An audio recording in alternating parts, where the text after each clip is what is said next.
Ayo nih jalan. Padahal tidak juga. Saya nih cuma suka itu yang namanya ngetik-ngetik tukang lampu. Dan mereka saja. Saya tidak pernah menghukum mereka. Saya nih cukup mengayun-ayun dengan tongkat atau mengumpulkan tongkat nikah, itu mereka sudah ketakutan setengah mati. Namun saya nih guru SMP di Padang Pulang Tanding, Bengkulu. Nah, saya ini lulusan D1 program pengajaran bahasa Indonesia. Artinya, walaupun saya ini lulusan D1, saya ini dipanggil Bapak Profesor. Apa begitu? Ayo maklumlah, rata-rata itu teman-teman guruku yang lain hanya lulusan SMA. Bahkan kepala sekolah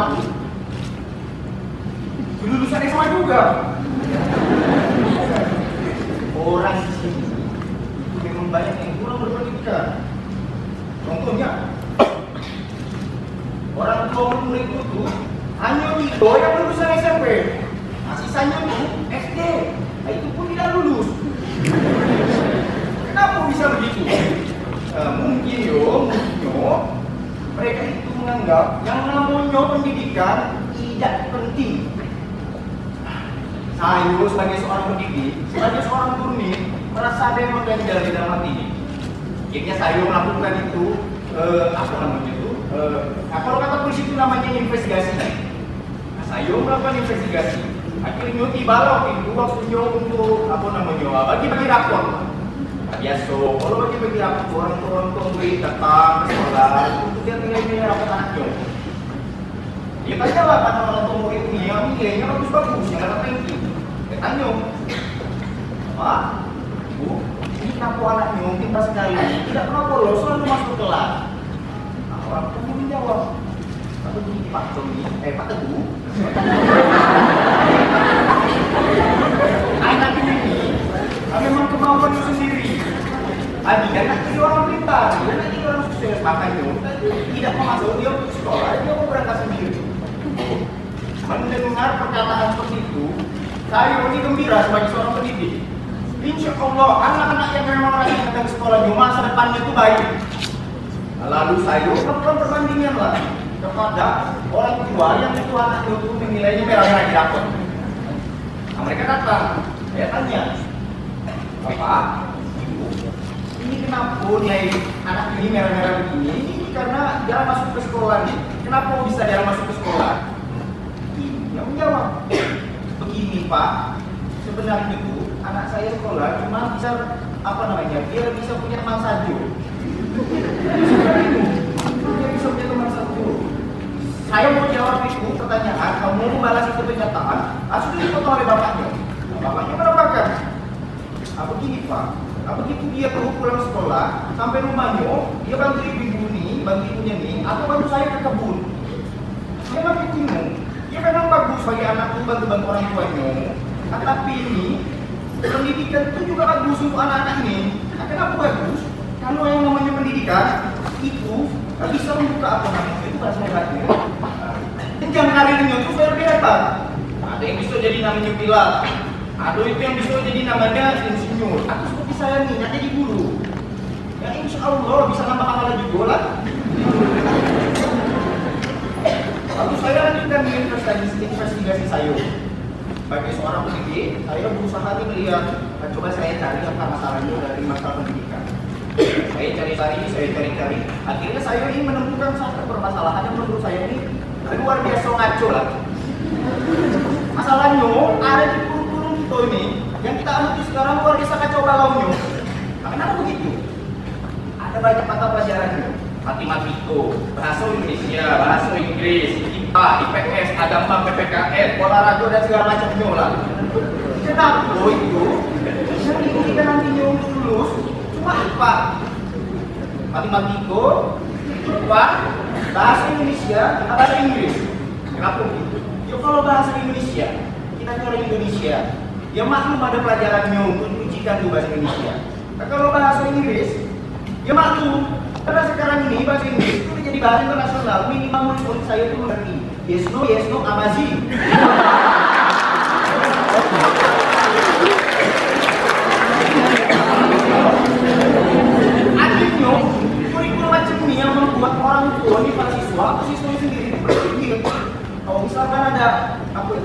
Kamu ini, saya ini sukanya olahraga. Memang olahraganya bagus. Ini murid bisa jadi atlet, tapi tidak diujikan. Ada lagi murid yang keseniannya bagus, nyanyinya hebat, menggambarnya hebat, tapi tidak diujikan. Akhirnya mereka berpikiran, apa yang saya suka nih tidak dianggap penting sama sekolah, orang tidak diujikan. Ya sudah, saya tidak usah sekolah. Orang tua juga berpikir seperti itu. Kamu tidak usah sekolah, yang kamu ini bagus ini tidak dipelajari secara mendalam. Kamu di rumah saja. Kacau lah tuh. Ternyata dari kurikulumnya sendiri sudah kacau. Ayo akhirnya perusahaan melihat dari sudut pandang lain. Ayo lihat dari yang namanya faktor sosialnya. Kehidupan di sana. Ya. Di sana tuh rata-rata orang tuanya itu bekerja sebagai pemadam karet. Ya, ada itu di sana. Sekilo nyamuk harganya cuma 4.000, 5.000. Penghasilan sehari-harinya orang-orang di sana kurang dari 30.000. Oleh karena itu, untuk mencukupi biayanya sehari-hari itu biasanya orang mereka kumpul-kumpul rumput untuk dijual lagi ke padang ternak. Nah begitulah. Yang akhirnya kondisi sosial seperti ini mengakar dari orang tuanya sudah ditanamkan kepada anaknya. Dia kehidupan yang memang pekerjaan itu ya itu saja. Kok sekolah, pada akhirnya kok apa? Ada karet juga lah. Seperti itu. Apakah juga ada satu kejadian? Ini berkaitan dengan yang namanya tadi faktor sosial itu kepada yang namanya pendidikan. Saya sudah mengajar di kelas biasa, karena besoknya mau ujian, ada persiapan. Nah, saya mengajar, sedang saya mengajar, tiba-tiba ada seorang pria datang, orang tua murid, badannya penuh dengan keringat, mukanya itu agak sedikit turun karena panasan, di tangan kanannya memegang celurit. Dia berhenti di depan Pak. Lalu bilang pada saya, Pak Guru, anakku Tommy besok tidak sekolah, izin.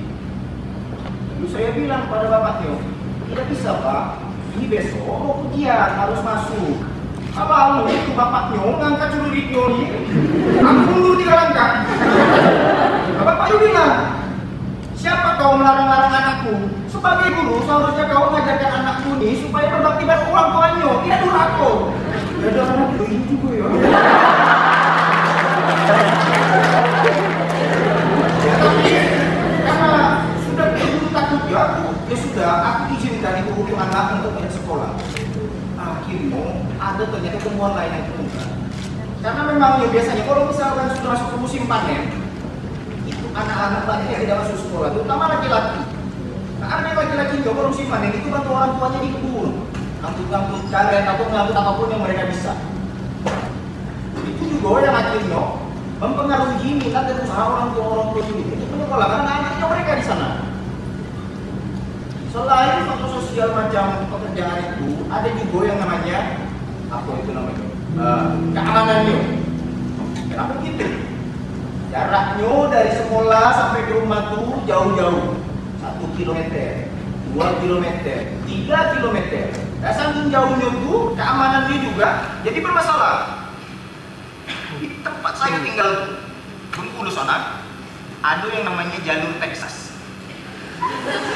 Macam di Amerika tuh jalur Texas, jalurnya tuh panjang, jalurnya tuh gersang, jalurnya tuh panas. Kalau misalkan kalian tuh bawa mobil bagus, bawa motor bagus, atau kelihatan kalian itu bukan orang sana, kalian macam-macam bisa ditembak sama koboi. Nah kalau di jalur Texas yang ada di Bengkulu tuh bukan ditembak sama koboi, celurit itu bisa jadi kalung hiasan buat di leher kalian. Saking bahayanya.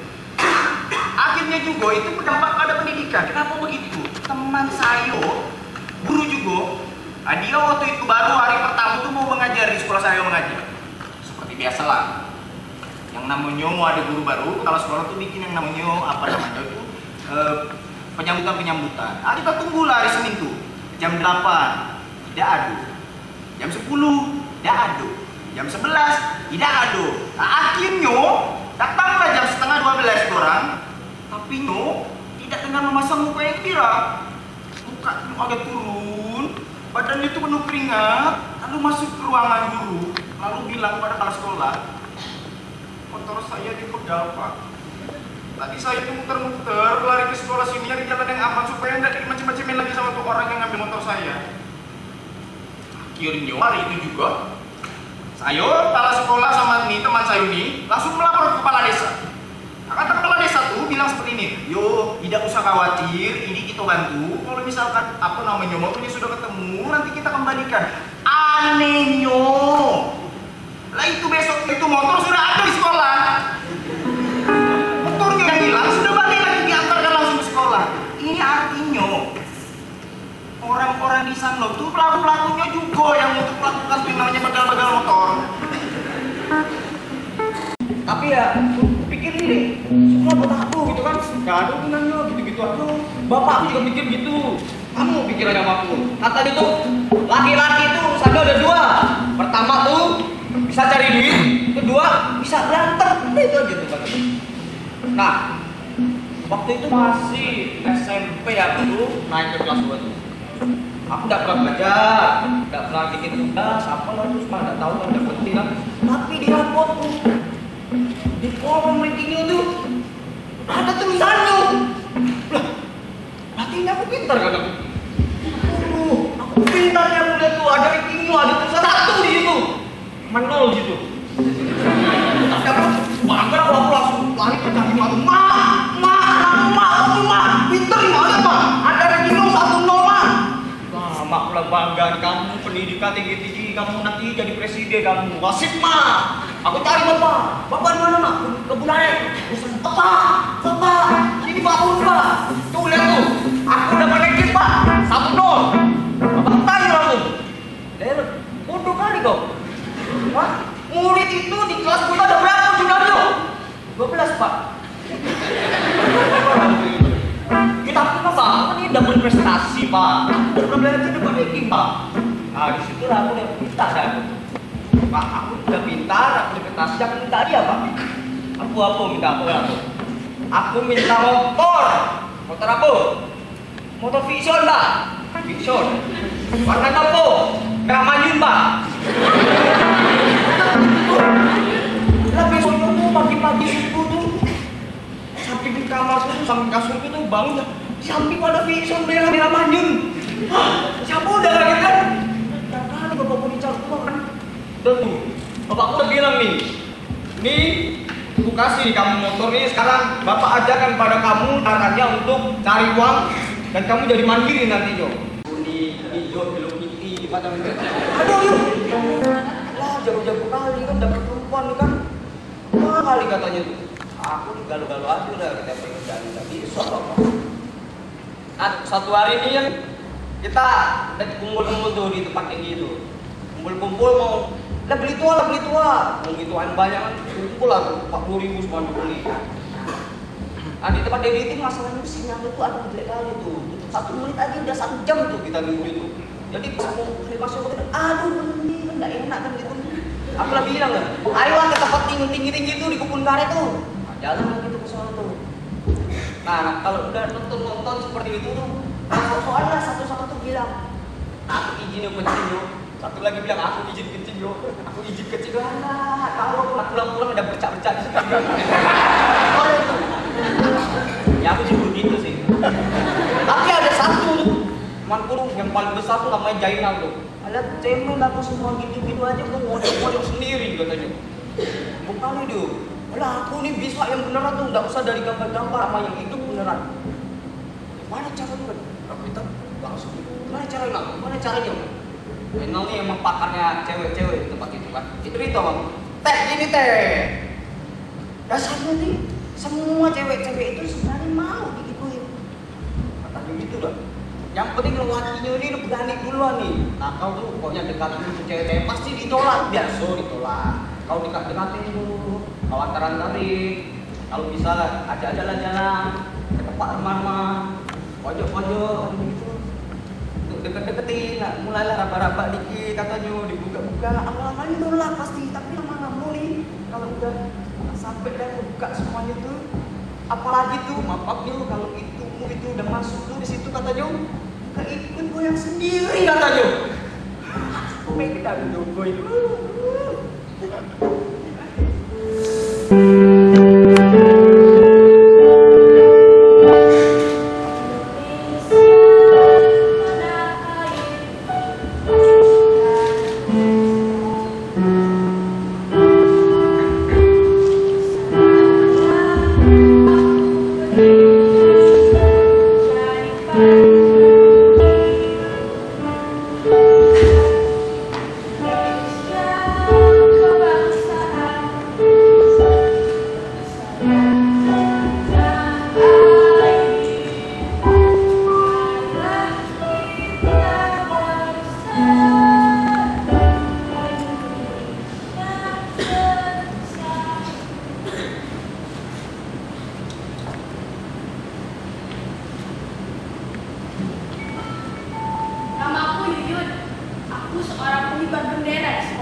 kembar dengan saudara kita namanya Yayan. Ya, walaupun bapak cuma guru karet, tapi tidak ada hentinya tuh bapak dorong kita untuk sekolah tuh tinggi-tinggi. Itu aku hendak jadi guru, selamatkan Indonesia. Terutama tuh anak-anak di kampungku pada putus sekolah, kesian lah. Udah SD nggak tamat, SMP nggak tamat, kesian lah. Tidak jam muda aku jadi ini. Walaupun 12 aku mesti kerja juga di rumah, beres rumah. Aku sama kakakku tuh bersihin rumah, cuci piring, cuci baju segala. Aku juga kadang-kadang masih ngaji tuh di pengajian ibu-ibu tuh di kampung. Karena bapak ibuku tuh kadang-kadang suka nggak pulang, seminggu, 2 minggu, kadang sebulan nggak pulang. Ya sih suka main di luar, main bola, mancing. Aku ya iri juga sih, tapi aku mesti di rumah. Juga di rumah, beres rumah lah, belajar juga. Suatu hari sekolah nih, kelas, rame-rame lah tuh teman-temanku di kelas. Ayo Yun, panggil aku baru masuk kelas. Yun, ayo masuk sini, foto-foto. Ada yang suruh foto-foto. Kalau ada yang bawa handphone, bawa HP. HP-nya bisa foto-foto ya. Udah aku lah diajak, aku senang juga tuh diajak foto-foto. Mau disuruh gaya gitu kan? Ini itu kan? Kenapa? Tanya, siapa itu? Berapa harganya? Harganya 2 juta. Mahal juga tuh, kan? Aku ini juga punya tuh, tapi gimana? Aku diam saja, kan lihat teman-temanku tuh pada megangin handphone, ngobrolin handphone, katanya bisa internet, bisa Facebook katanya. Aku diam saja, wanita ikutan mereka Google. Terus aku ditanya, kamu nggak main HP Yun? Udah, aku nggak punya. Kok kamu jualan gelas 2 kilo itu?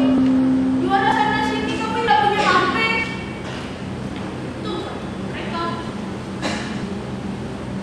Aku diam saja.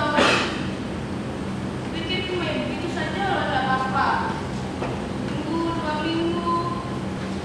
Lama-lama teman-temanku tuh main HP. Temenannya sama HP. Biasanya kita kalau istirahat tuh kita main di luar, main petak umpet, kita belajar bareng, makan bareng, makan lepas. Sekarang aku cuma makan lepas sendiri di kelas. Mereka di luar main handphone. Juga menangis lah. Ya tidak depan teman-teman, dari depan bapak sama ibu. Ya bagaimana? Aku pun jajan pun tidak. Kadang-kadang aku dikasih jajan cuma 500 perak. Kadang-kadang aku cuma bawa bekal saja. Aku tidak tahan sebenarnya nih. Aku tidak berani bilang sama bapak ibu apalagi minta itu di handphone. Suatu hari aku tidak tahan. Ketemu itu teman-temanku. Aku tanya, ayo kita main lah. Ayo, main handphone dulu tuh. Malah gini. Yun tidak akan ngerti. Yun kan tidak punya HP. Itu kata mereka. Aku emang tidak punya HP. Tapi masa karena itu aku tidak punya teman. Aku pergilah ke bapaknya, aku menangis. Aku menangis menjerit-jerit. Setelah itu aku pinjam pulang ke rumah lebih cepat. Aku bilang aku sakit sama bapak dan ibu. Aku pulang, aku menangis.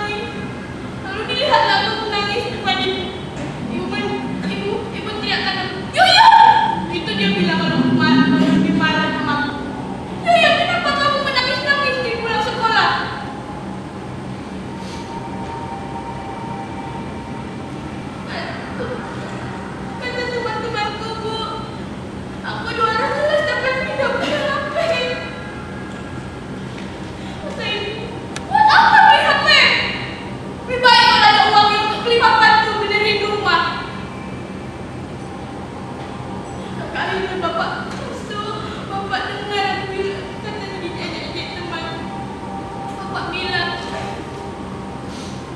Yuyun, Bapak sekarang tidak punya uang.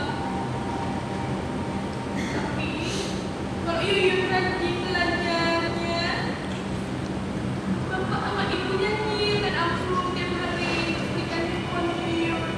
Tapi Yuyun sabar ya. Kita kan tidak punya, kita kan tidak kaya, kita orang kaya, tidak punya uang banyak itu. Tapi Bapak sama Ibu nih sayang sekali sama Yuyun. Aku nggak bisa bilang apa-apa. Aku peluk Bapak, aku menangis. Aku menangis sekali sama Bapak. Yuyun janji Pak akan belajar Pak. Yuyun janji akan belajar ya janji. Pulang ke rumah. Di jalan dari ruang guru ke parkiran motor. Belum sampai saya di parkiran motor tuh, saya melihat seorang gadis kecil sedang duduk di situ. Tangan kanannya membawa sebuah bendera sama taplak meja. Namun anak itu Yuyun. Yuyun nih anaknya cerdas, anaknya pintar, selalu ranking. Dia itu punya cita-cita yang sangat mulia. Dia nak jadi guru katanya. Luar biasa memang Yuyun. Saking rajin yo, bendera yang untuk dipakai upacara dia bawa pulang, dicucikan dulu, nanti hari Senin dipakai ketika di kamarnya misi sudah bagus benderanya. Nah, saya tanya di situ, Yuyun, kenapa kau duduk sendiri tidak pulang? Yuyun bilang, tidak Pak, Yuyun nak nunggu motor Raman mogok. Lalu saya tawarkan, karena motor tamannya mogok, saya tawarkan lagi Yuyun untuk pulang. Pulang bareng Bapak Yuyun. Kata Yuyun, tidak usah Pak, Yuyun nunggu saja. Kalau misalnya motornya Rahman tidak bisa, nanti Yuyun jalan saja. Yuyun juga sudah biasa Pak jalan sekali-sekali sore-sore sekalian menikmati udara Pak. Ya sudah, karena memang seperti yang saya tahu tuh, anak-anak memang sudah biasa yang namanya jalan-jalan itu jauh. Saya izinkan Yuyun untuk yang namanya itu pulang sendiri. Dia pulang ke rumah. Dia pulang ke rumah dengan perasaan yang biasa saja, tanpa ada yang namanya firasat-firasat aneh. Esokan harinya, ya bangun pagi-pagi, sekitar jam 8, saya sedang duduk minum kopi sambil merokok. Ibu-ibu, bapaknya Yuyun tuh datang. Karena waktu itu, ya maaf, keluarganya tidak ayo. Kalau mau cari apa segala macam, dia langsung datangin ke rumah guru. Tanya orang pada saya, bapaknya Yuyun itu, Pak Teguh, kemarin Yuyun sekolah Pak? Sekolah Pak, sudah pulang kemarin siang-siang. Yuyun tidak ada Pak di rumah Pak. Saya panik. Bapak Jo langsung nyamperin ke rumah saya, bilang anaknya itu tidak ada. Saya sebagai seorang pendidik juga merasa bertanggung jawab. Akhirnya saya bantulah itu bapaknya cari itu Yuyun, naik motor saya. Cari itu bapaknya bilang pada saya, coba Pak, rumah neneknya dulu, ke rumah pamannya mungkin karena saya tidak ada di rumah sama ibunya, dia mampir dulu lah itu nginap di rumah sana. Kita samperin satu-satu, dari rumah neneknya tidak ada, dari rumah pamannya tidak ada. Kebingungan mulai saat itu. Karena takut merasa Yuyun ada apa-apa di jalan, lapor ke kepala desa. Alhamdulillah itu waktu itu kepala desa langsung bertindak cepat. Tadi kumpulkanlah tuh semua warga, dikumpulkan lalu kita beramai-ramai mencari Yuyun. Mulai dari jalan dari sekolahnya sampai ke rumah semuanya kita lewati. Ada yang mencari ke hutan karet, ada yang mencari ke sungai, ada yang mencari di mana-mana. Semuanya berteriak, Yuyun, Yuyun, Yuyun. Tapi sayangnya dari Sabtu tidak ada jawaban dari Yuyun. Tapi sudah mau menjelang gelap tuh, akhirnya kepala desa memutuskan kita lapor polisi saja. Laporlah kita polisi. Polisi datang, kita berikan segala macam keterangan yang kita punya lah. Esok hari itu, polisi itu bantu kita cari. Hari Seninnya, kita carilah. Semua warga turun tangan sampai akhirnya. Salah satu tempat di mana biasa di Jawa Timur Yuyun pulang sekolah, gedung karet. Orang warga menemukan Yuyun, atau saya bilang saja almarhum Yuyun. Saya sebagai ibunya merasa bertanggung jawab. Saya ikut bantu yang namanya itu evakuasi. Itu saya turun melewati itu jurangnya karena masih banyak pohon-pohonnya itu belum ada di tebang-tebangnya. Saya turun. Astagfirullahaladzim, ya Allah. Saya melihat anak kecil pakai baju pramuka yang sudah sobek-sobek, kaki tangannya diikat dan perahu itu madep tenang. Gimana sih? Almarhum tuh badannya sudah merah-merah. Maaf, kemaluan dia sudah luka. Itu saya balikan itu pada bukanya, ya Allah ya Rabbi.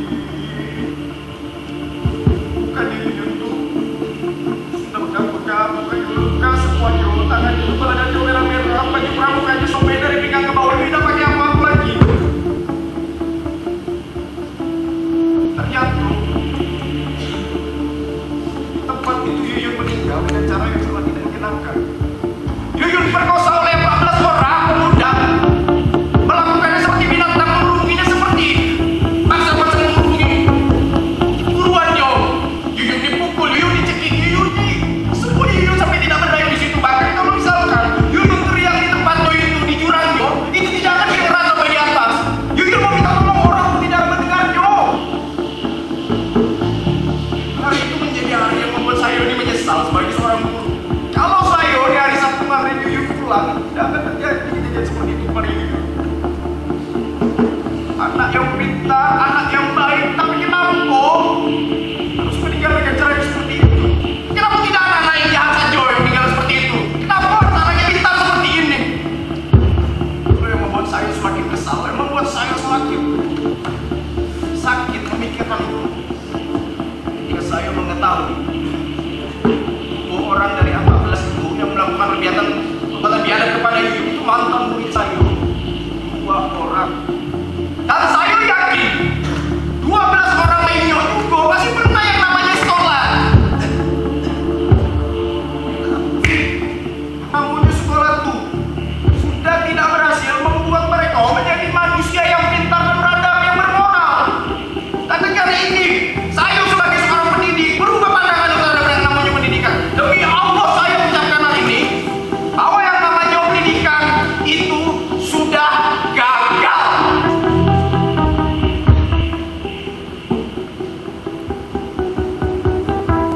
Nongkrong lagi tuh kali situ, udah tiba-tiba dah.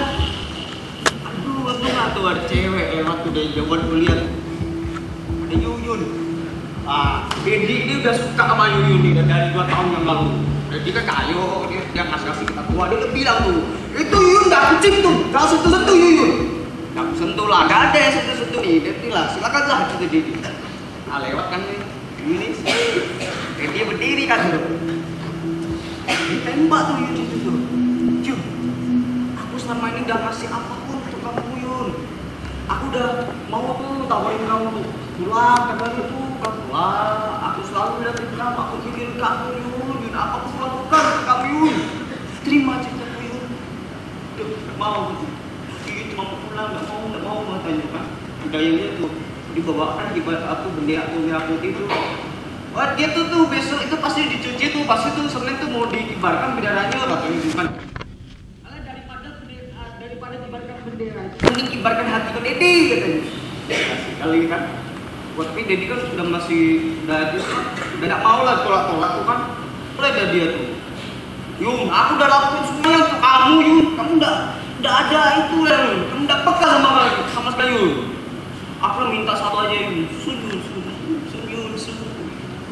Yuyun itu lah nggak mau kan, makin mundur kan, tapi kita seru kali kan, makanya dukung itu berdiri pegang tadi tuh tangannya Yuyun, ada yang pegang tuh, sampai begini pala Yuyun aja sudah teriak dia, tolong, waduh lah kaget lah, aku ini nggak ada yang langsung bekap tuh, Yuyun makin merontak kan itu, nggak tahu berapa tuh tiba-tiba Yuyun kuat kali kan, wah.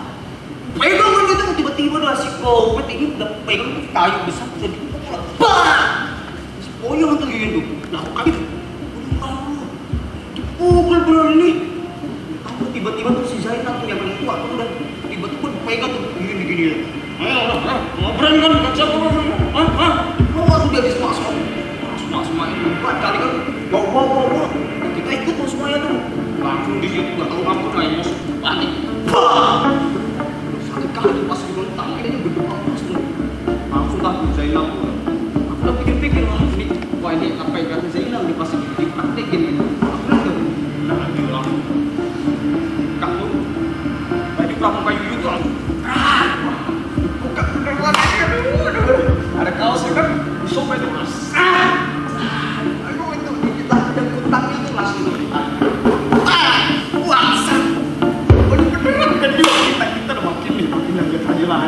kenal coba dia kenal anaknya coba ada coba. Aku sudah tahu. Pakai Mas Nur, Edi itu kan suka sama Yuyun tuh langsung datang ke Mas Zainal. Kau udah sesuatu Yuyun kau. Ini Yuyun milikku lah. Aku kan yang bawa ke sini, apa dah bawa sana? Kau berantem situ dah. Akhirnya dia pisah dia bilang dah.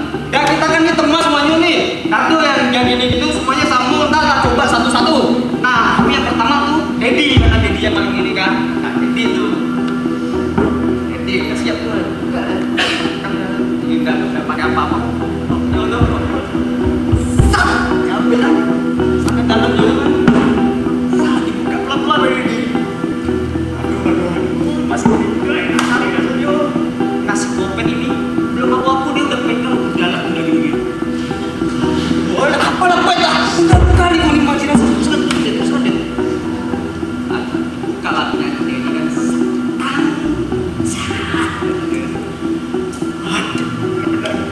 Tapi teman-teman tuh udah kamu bulan Yuyun udah ibu udah gitu udah masa dulu tuh. Mulai tuh dicium-cium tuh lehernya udah dikisah-kisah tuh gila tuh.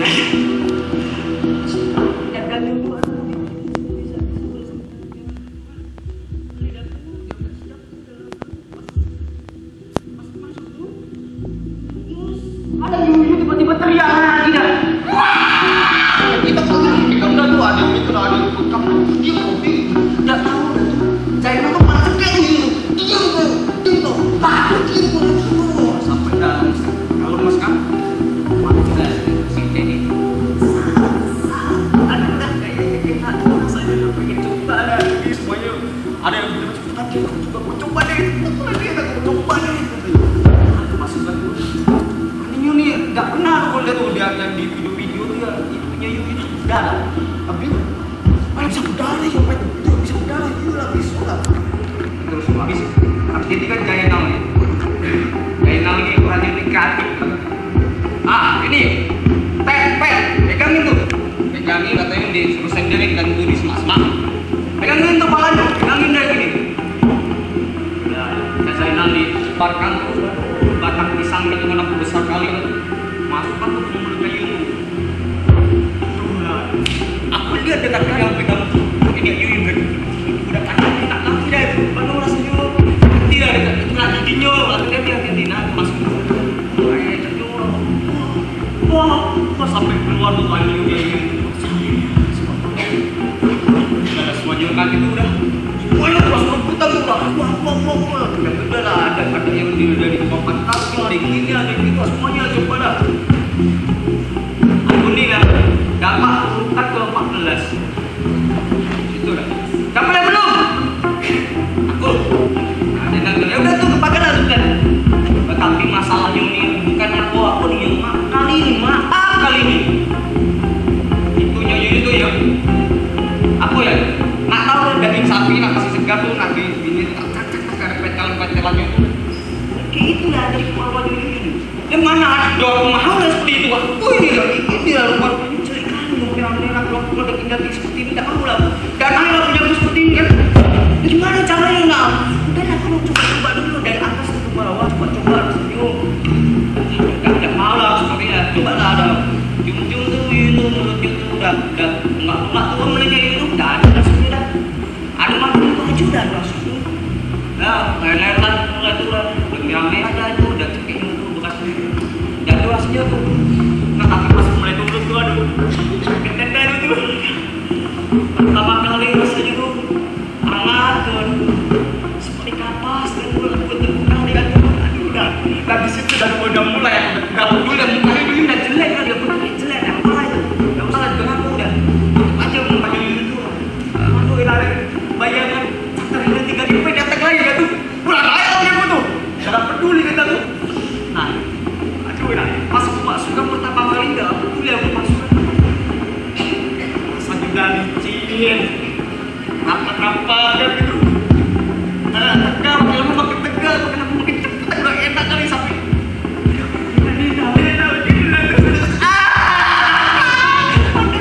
pertama kali kan rasain dulu habis itu lemas yuk makanya udah tuh yang habis pakai dan itu langsung lagi tadi tua lagi bikin tadi ya istirahat siapa yang mau lagi ada kopret ada 4 kali 5 kali itu kan nggak ada habis. Dompet juga ada nanggung saya apalagi udah nyoba lagi. Dan nyoba tuh nggak sadar tuh. Udah mau gelap tuh. Lah, udah mau gelap nih ada hutan seperti ini. Ayo balik. Balik kan. Ya baru sadar ini gimana nih nak? Ini daging ini nggak jelas nih ya. Lah bakar saja. Bakar itu nggak ada buah api gimana bakarnya? Mana nih? Entar orang-orang lihat lah nih. Ada buang aja ke sungai itu katanya. Alah sungai jauh kali dah. Jauh kali. Nah ini kan itu curang nah. Kali itu teh. Nah ini udah tuh. Untuk dah tuh ada yang dari atas tuh. Tuh. Ya tuh. Ada semak-semak banget tuh.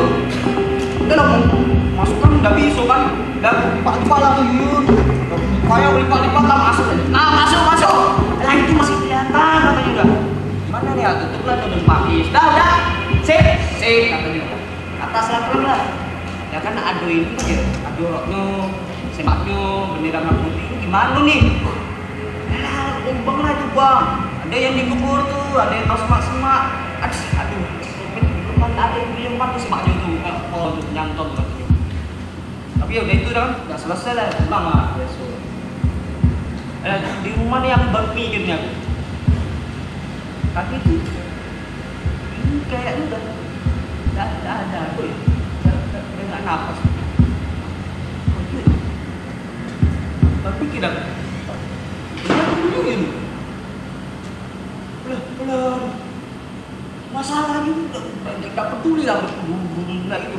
Masalahnya aku pertama kali ngelakuin itu sama mayat lah. Aduh, mana aku mau yang mayat hidup tuh lah, mana yang hidup lah. Abang mayat tidak serah. Masalahnya dah, setelah tidur aku burung dan ada Yuyun mayat mana. Waduh, habis sini sa. Gak bisa tidur kan aku, aduh dibantu ya aku Yuyun kan ini. Besoknya aku ke tempatnya Dedi kan udah. Mana nih aku pandang itu. Mana? Ya ada sih yang panik seperti aku nih masih kecil tuh saya itu masih kecil panik juga dia. Tapi yang itu Dedi yang nyala kopet apalagi dia biasa aja lah aku tua lagi. Mana tuh saya cari tahu. Kan biasa kali dia. Ya udah lah biasa lah. Ya udah. Alah sampai itu tiba-tiba katanya ada polisi nyari Yuyun. Ada polisi aku nih. Mana ada polisi nyari Yuyun itu mana? Kita lah sekarang nih Yuyun nyari tuh dicuri tuh. Takut balik kan itu. Aku bilang di si kopet nih. Jangan nih caranya nih. Gak kita bantu polisi tuh. Gak kita kelihatan tuh membantu tuh. Gak mungkin kita dikira pelaku dah. Cantai lah tuh. Aku bilang. Terakhir aku lihat di pungkaran sebelah situ tuh. Bilang. Duduk kali yang mana? Jadi ketemu kan di situ. Di situ kan, udah ketemu tuh, sempatnya ada di atas itu, benderanya di kanan tuh, ada pantai lagi. Ya udah nih. Waduh, bang, pas aku lihat tuh, ini Yuyun, masa ini Yuyun? Tadi itu udah ungu, yang merah. Pas tadi itu, satunya udah hilang, kalau belatung tuh. Lah itunya tuh. Aduh belatung semuanya waduh. Nah aduh aku makin besar pertama kali pakai dan kayak gini ya sekarang tuh. Aduh gaya aku gak kena lada setelah itu masuk lagi. Setelah itu kan udah lah tuh dengar tuh. Katanya ada yang ditangkap. Aneh lah tuh. Udah suatu hari kita lihat tuh polisi di kita bukan. Nah aku yang ngamal lagi lah, tangkaplah dari polisi itu. Kasih Dedi sama Sena ditembak tuh. Aku setengah. Dan ngumpul lah semuanya tuh. 14 tuh di kantor polisi itu. Pemerkosa kau. Dan kau juga ikutan. Ya kita pemerkosa yuk, kita pemerkosa. Itu biasa saja sama polisi ya. Aduh, kopet tuh juga paling mantap lah dia. Udah-udahin polisi katanya. Pak polisi main judi yuk. Apa polisi itu ayo tua. Digaplokin dia mati tuh. Sampai itu katanya aku tuh. Ada wartawan. Hah? Wartawan lu? Itu kita masuk TV. Ya kapan kali kan kita bakal masuk TV tuh. Masuk TV ya senang tuh didengar sama polisi. Kamu tuh udah boleh kelihatan mukanya katanya. Pakai dah topeng. Nah aku lihat. Aku punya topeng Iron Man. Nah, waktu ada TV tuh, ada duduk pakai topeng, aku pakai Iron Man juga. Masuk TV aku pakai Iron Man lagi. Nah, gitu dah. sampailah aku di sini nih. Nah biasa nggak jauh itu lah, nah di luar nih. Di sini juga kan kita udah banyak orang kampung di sini kan. Masalahnya cuma satu, di sini tuh perusahaan cuma 10.000. Bapakku harus ngirim uang untuk 40.000. Tapi alhamdulillah lah, dekat di ujung ini dibelikan aku HP. Di sini aku jatuh ya, musiknya di mata juga kadang-kadang. Cetik-cetik lah, bersebut lah, 3GP lagi lah. Wah, di sini aku dilindungi ya mas senior-seniorku. Katanya tuh, gini teh. Intinya, kau santai-santai saja, baik-baik lah mas semua di sini. Ada yang jatuh masih di sini, tapi baik-baik. Kamu pikirkan saja ini sama seperti sekolah teh. Sekolah mana maksudnya? Sama seperti sekolah, di sini ada pembelajaran, ada orang-orang, ada relasi-relasi. Nah, nanti itu kalau kamu udah lulus tuh, kamu jadi sarjana katanya, kamu jadi sarjana. Nah, kalau kamu udah belajar di sini, kamu udah jago tuh, nanti kita kalau udah lulus kerjasama gitu, kerjasama. Sip.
Biar